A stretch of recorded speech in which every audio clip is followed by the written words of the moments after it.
বর্দি, শুনতে পাচ্ছ না রাজু কাঁদছে? সেই তখন থেকে রান্নাঘরে কি যে করছে।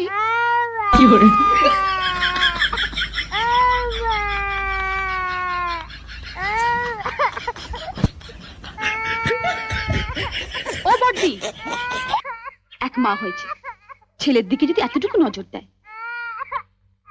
কি হলো?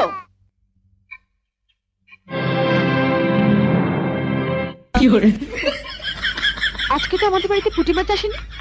এই পুঁটি মাছ এলো কোত্থেকে? লতিকাদের বাড়িতে আজ কাজের মেয়েটা আসেনি, ওগুলো কাটতে দিয়ে গেছে। ওর নাকি আজ ঠাকুর এসেছে, সে নাকি পুঁটি মাছ খেতে খুব ভালোবাসে।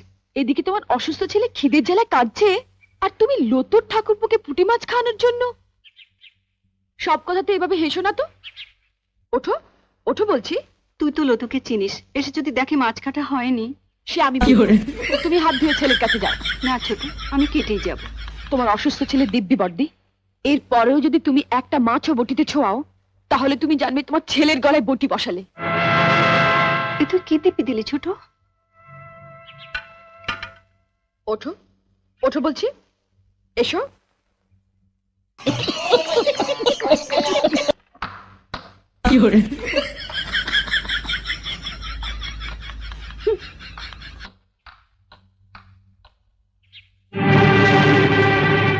বড় বৌদি, বড় বৌদি, ও বড় বৌদি।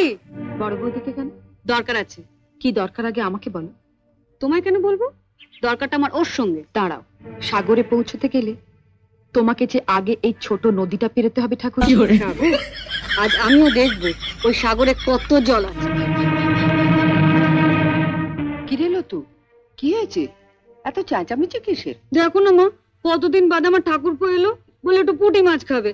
আমি সে কখন পুঁটি মাছগুলো কাটতে দিয়ে গেছি, আর তোমার বড় বউয়ের এত সাহস, ওগুলো না কেটে ঘরে খিল দিয়ে বসে আছে। আমি বড়দিকে মাছ কাটতে বারণ করেছি। তুমি বারণ করেছো? হ্যাঁ। কেন? মা, আমরা বাঙালি ঘরের মেয়েরা বিয়ের পর অনেক আশা নিয়ে স্বামীর ঘর করতে এসে ঝিয়ের কাজ করি, এটা আমরা মেনে নিয়েছি। কিন্তু তাই বলে পাড়া প্রতিবেশীর বাড়িতে ঝি না এলে তাদের বাড়ির ঝিয়ের কাজও আমাদের করতে হবে? এটা আমি কিছুতেই মেনে নিতে পারবো না। তা লতু পুঁটি মাছ কাটতে পারে না বলেই না? সে কি মা, আপনার মেয়ে পুঁটি মাছও কাটতে পারে না?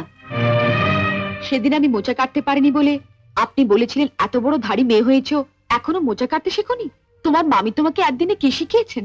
তা মা, আপনার মেয়ে তো কম ধাড়ি হয়নি, এখনো পুঁটি মাছ কাটতে শেখেনি। আপনি কি শুধু ওকে কলাবাজি করতে শিখিয়েছিলেন?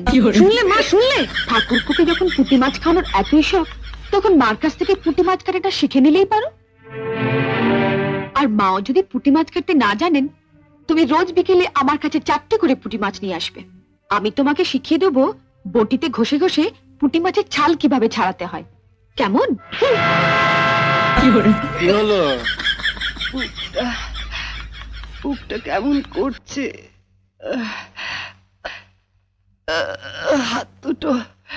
হাত দুটো ভীষণ ব্যথা করে, বড় দুর্বল লাগে যেন। মাঝে মাঝে মাঝে মাঝে আমার কেমন যেন অন্ধকার হয়ে যায় সব। সারাদিন যেরকম চেঁচাও। হ্যাঁ, তুমি আমাকে শুধু চেঁচাতেই দেখো না। আর দুই বউ মিলে পুঁটি মাছ কাটা নিয়ে যে কাণ্ড করলো। পুঁটি মাছ না কাটলেও তোমার নাকটা একেবারে কেটে দিয়ে গেছে। একবার পাকে পাই, আমি ওদের ছাড়বো ভেবেছো?